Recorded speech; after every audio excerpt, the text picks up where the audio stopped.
to much of our problems. That's where MMS is beautiful in terms of what it does to help bring that balance back. Structured water is fundamental to the whole matrix. And in fact, as we introduced Sheldan Nidle, he talks about a water as well that he experienced. And interestingly, there are many ways to structure water. The water that he describes, the characteristics of the water he describes, are also the characteristics of structured water. Very, very interesting, as I think it was Charlie Chan that used to say that. At any rate, let us now get right into our introduction of Sheldan Nidle. This is from the Making Galactic Sense Out of Chaos seminar, or workshop, we might call it, in Montgomery, Alabama. Okay, this revolution is about restoring a republic and globally preparing the way for first contact. It is not about a physical revolt, but about a change in how you perceive this reality. It is time to end your xenophobia and how you see that you are not alone in this vast universe. So, we are transforming chaos through a process that can be called the 4 C's: collapse, chaos, change, conflict. We are returning to sanity by preparing the way for first contact. Our consciousness has reached a point that demands a first contact with the Galactic Federation. Prerequisites for first contact. If you look at these, you'll see that we really don't meet them. Acceptable level of consciousness? No. United Planetary Government? No. Government laws and traditions must approximate that of a galactic society? No. Must have appropriate technology ruled by sacred science, anti-gravity, free energy, clean technology? No. So Planet Earth Society is far from meeting criteria for first contact. However, we have a divine dispensation for first contact. Yay!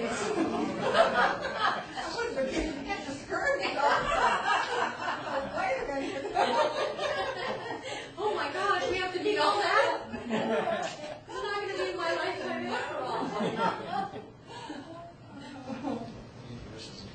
So what's actually happening here are two things.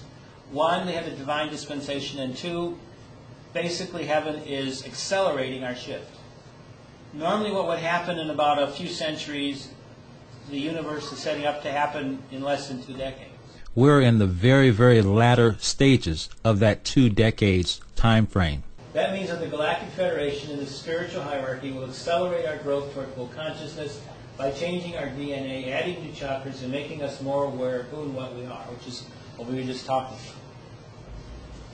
This is actually a divine shift. And that's the first thing we have to really understand is there is a divine plan for this, and that what we are going through right now is part of a divine change. So it's unstoppable. This is a major dilemma for the Dark Cabal. It can't stop it. So what it's been trying to figure out is how can I delay it? And now they're discovering that the delay mechanisms are going down the drain. Their game is not working.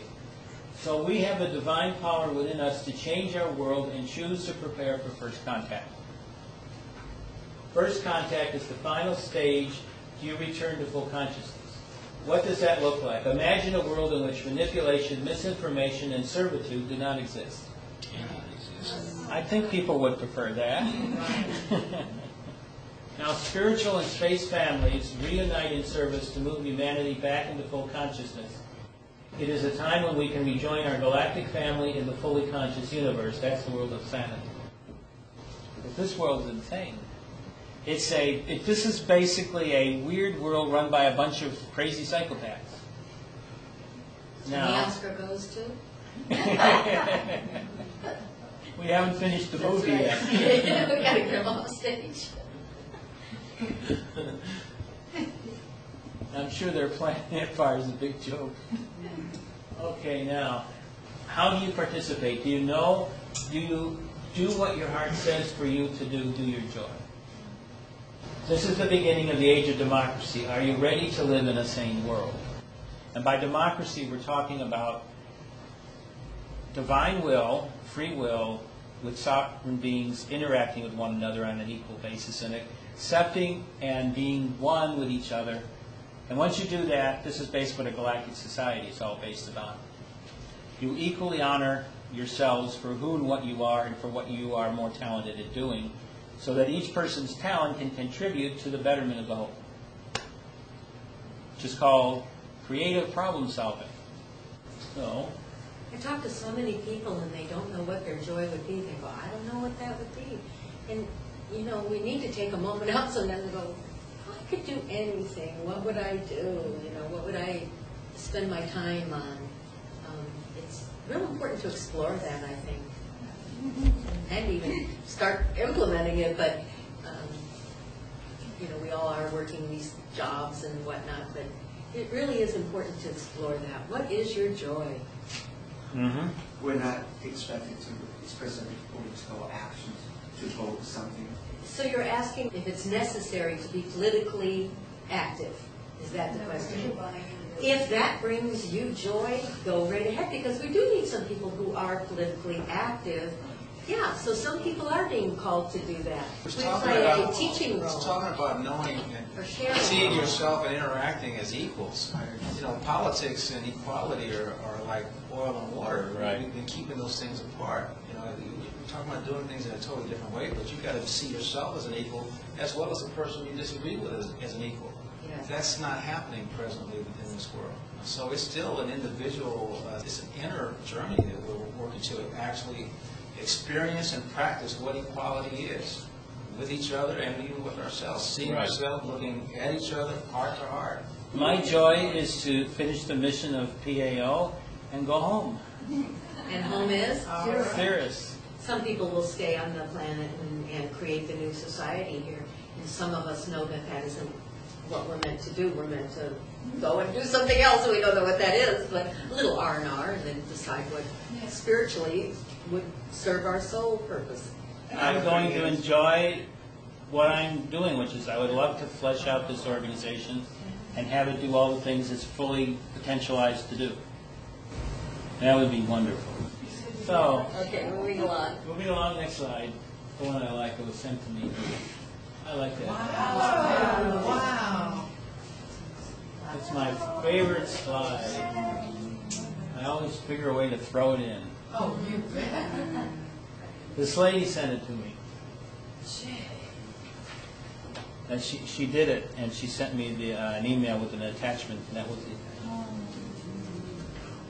So, it's her interpretation of the landings. So I always throw that in there. She has the desert because she was from Sedona. She put the regular desert in there. Our world does not meet the prerequisites for first contact with the Galactic Federation. However, as we said, for two reasons. Reason number one is our planet. Our planet is actually very special because it has within it the singularity that created this galaxy. So planet Earth is actually the oldest thing in the galaxy. There are more implications to this statement than we would ever have time to consider at this point. But we're going to take a break right now with our conversation or with our presentation from Sheldan Nidle in Making Galactic Sense Out of Chaos. And when we come back, we shall continue when Talk for Food returns here on webtalkradio.net. I'm Adam Abraham. Stay with us. Dr. Alan Preston. There are almost 400 pages to this book, 369 to be exact.